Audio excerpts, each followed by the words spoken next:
આજે જાહેર પ્રોગ્રામ છે અને એક માલધારીના દીકરા તરીકે કહું છું કે અત્યારે જે અત્યારે ગાય માતાને આ થોડું ચાલી રહ્યું છે તંત્ર, એટલે ગાય અમારી માતા છે અને સદાય અમે ગાયને પ્રેમ કરતા રહેશું અને રાખશું, વટથી રાખશું, કારણ કે અમારા તાકાત છે રાખવાની.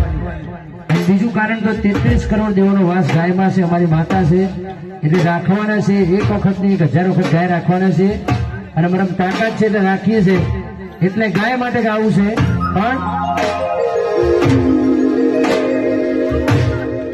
સિંહ તો સિંહ કહેવાય, ગાય માતાની બાળો રે